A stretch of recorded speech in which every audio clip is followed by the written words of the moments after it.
अस्सलामुअलैकुम वरहमतुल्लाहि वबरकातुहू। मैं एहसास नायब, आप देख रहे हैं बसीरत ऑनलाइन। नाज़रीन इकराम, गोदी मीडिया की नफरत अंगेज मुहिम अपना मुकम्मल असर दिखा रही है। एक ऐसा देश जिसे अमन व शांति का गहवारा कहा जाता था, जो दूसरे देशों को अमन व शांति का पैगाम दिया करता था, आज इसी देश के अंदर एक दूसरे के खिलाफ मजहब और फिरका परस्ती के नाम पर इस तरह से जहर भर दिया गया है कि भाईचारे वाले इस देश में धर्म और जात पात के नाम पर एक दूसरे को देखना और बर्दाश्त करना तक गवारा नहीं किया जा रहा। और जब जहां मौका मिलता है, इस पर भीड़ के जरिए हमला कर देते हैं। अभी एक ताज़ा तरीन वाक़ये में महाराष्ट्र के औरंगाबाद में ऐसा ही एक इंसानियत सोज और दिल को दहला देने वाला वाक़या पेश आया है, जिसमें अक्सरियती फ़िरक़े से ताल्लुक़ रखने वाले चंद अफराद ने तबलीगी जमात के अरकान को अपने तशद्दुद का निशाना बनाया। खबरों के मुताबिक 2 अफराद की हालत नाजुक बताई जा रही है।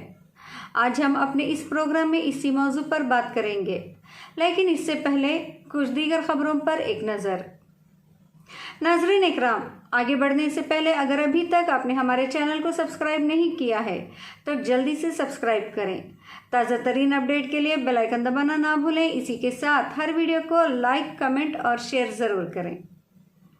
नाज़रीन, आज की एक बड़ी खबर ये भी है कि भारत का सबसे ज़्यादा चर्चा में रहने वाला मामला, जिसने भारत की तारीख को ही बदल डाला, यानी बाबरी मस्जिद, जिसका फैसला सुप्रीम कोर्ट आने वाले 30 सितंबर को सुनाने वाला है।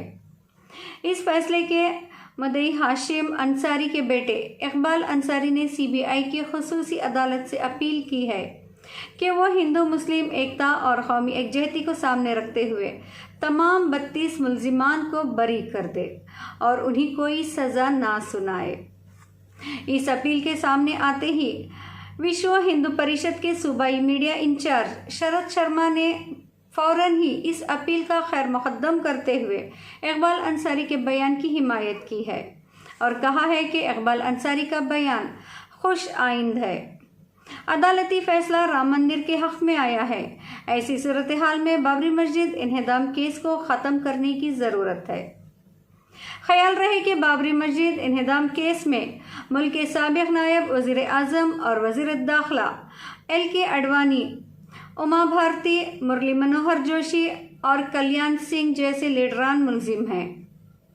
इस खबर पर और क्या कहा जा सकता है कि कौमी एकजहती और हिंदू मुस्लिम एकता को बरकरार रखना क्या सिर्फ और सिर्फ हम मुसलमानों की एक तरफा जिम्मेदारी बन चुकी है, और क्या इस तरह से मुल्जिमीन को बाबरी मस्जिद शहादत केस से बरी कर देना दूसरे फ़िरका परस्त लोगों के हौसले को नहीं बढ़ाएगा। नाज़रीन इकराम, अब बढ़ते हैं एक और दर्दनाक और अफसोसनाक खबर की जानिब। अभी गुज़िश्ता दिनों ही हमने अपने इसी प्रोग्राम में मॉब लिंचिंग और हुजूमी दहशतगर्दी पर बात की थी और हरियाणा के पानीपत में हुए एक हुजूमी दहशतगर्दी पर तफसील से रोशनी डाली थी। जी हाँ, सहारनपुर के रहने वाले मोहम्मद इखलाक सलमानी, जिन पर हरियाणा के पानीपत में जानलेवा हमला हुआ और इनका एक हाथ काट दिया गया। आज इनके भाई मोहम्मद इकराम सलमानी ने इस ताल्लुक़ से बड़ी दर्दनाक कहानी सुनाई है। मैं चाहती हूँ कि बिला तबसरा इनकी कहानी इनके अल्फाज में आप लोगों को सुनाऊँ। शायद इस कहानी को सुनकर ही आप लोगों का सोया हुआ ज़मीर बेदार हो जाए और अपनी बारी का इंतज़ार करने से पहले ही अपनी खामोशी, अपनी चुप्पी को तोड़ जाएं।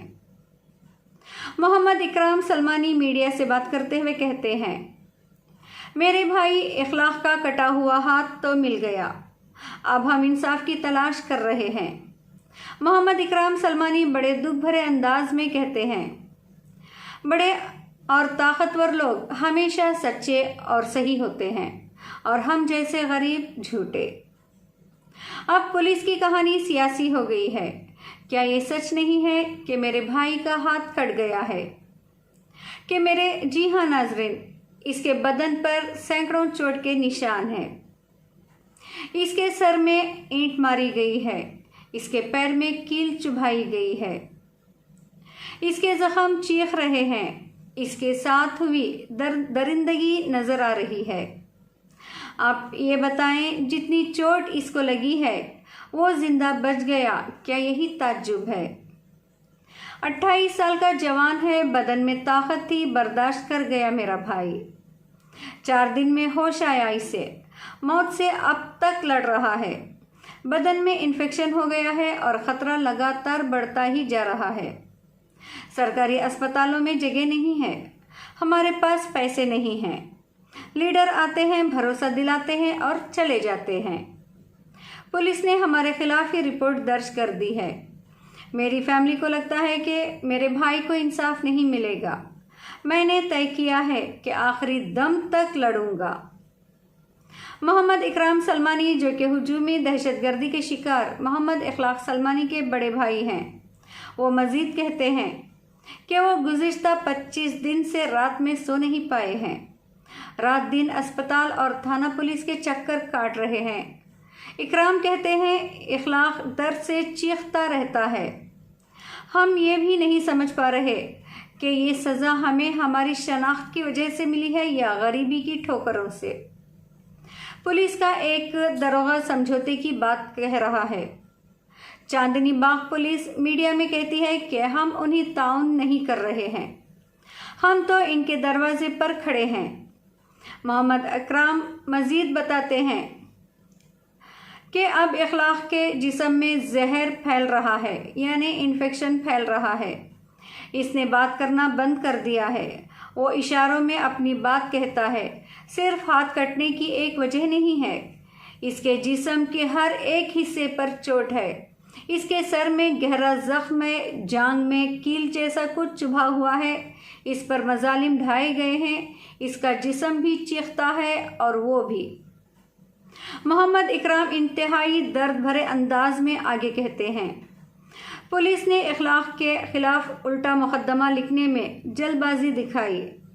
हमारे मुकदमे में भी कसूरवारों को बचाने की कोशिश की है।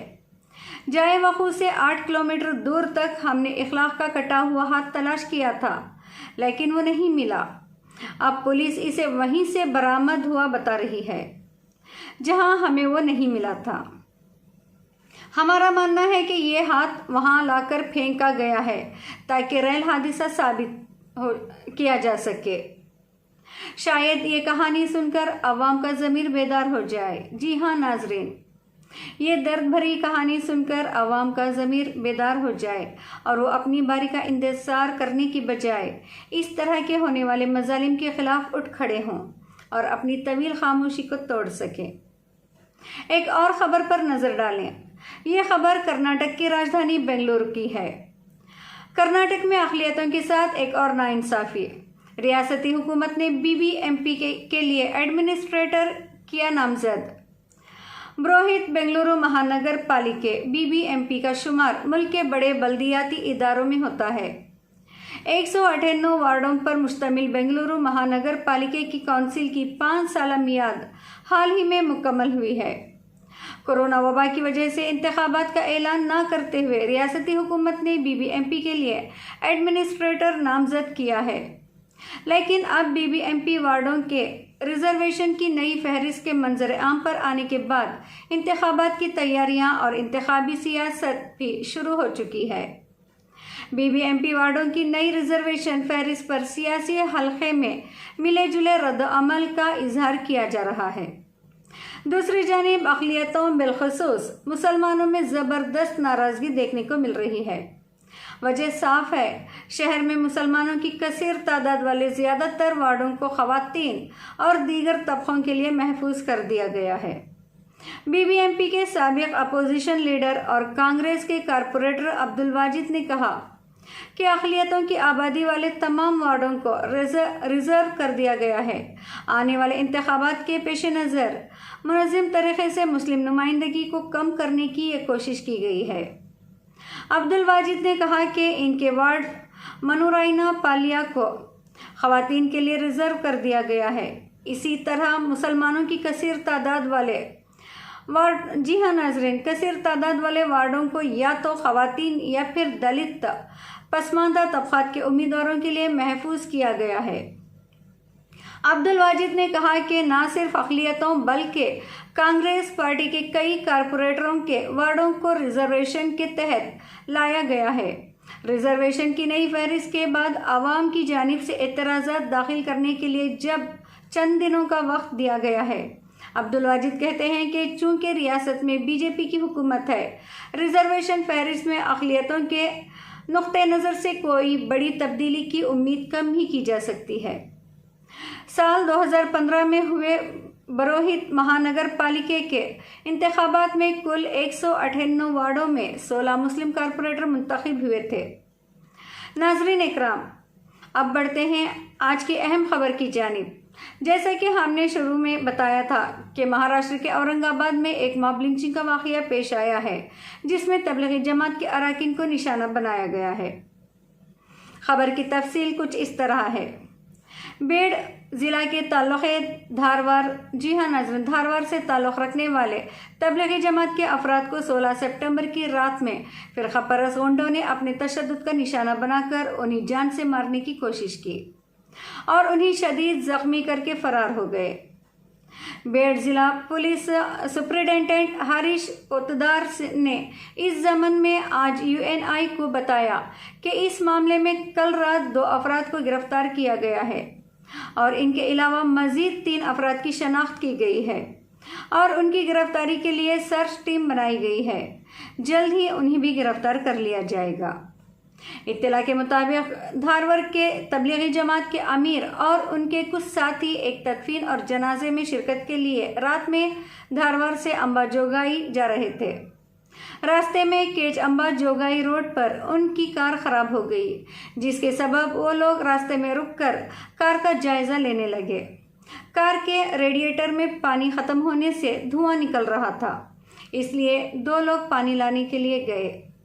इसी दौरान वहां मोटरसाइकिल पर सवार 2 अफराद आ पहुंचे और इन्होंने आते ही वहां मौजूद काजी निज़ामुद्दीन और उनके दूसरे साथी को गाली गलौज की और मारो लौंडों को कहकर अपने दूसरे साथियों को फ़ोन करके बुलाया।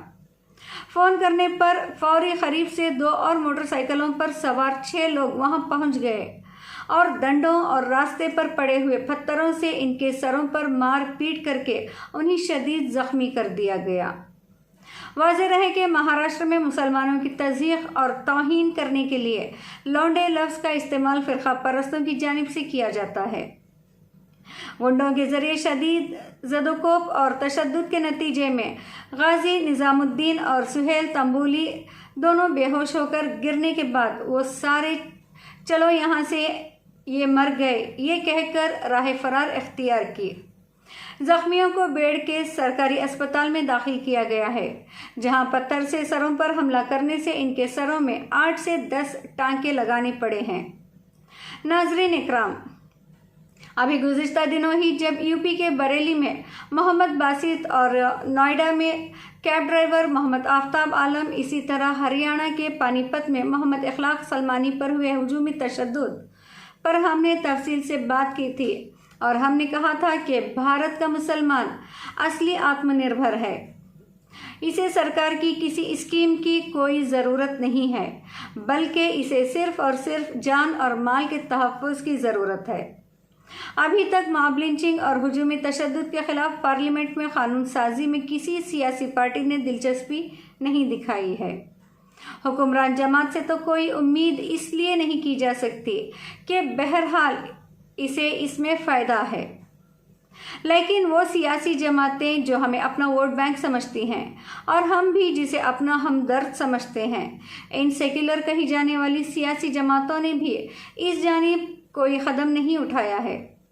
इसलिए ज़रूरत इस बात की है कि अब मुसलमानों को मुत्तहिद होकर संजीदगी से गौर व फिक्र करना होगा और तमाम सियासी जमातों से यही मुतालबा करना होगा कि अगर हमारा वोट चाहिए तो इस मुल्क की पार्लियामेंट से कम अज़ कम 2 कानून ज़रूर पास कराएं।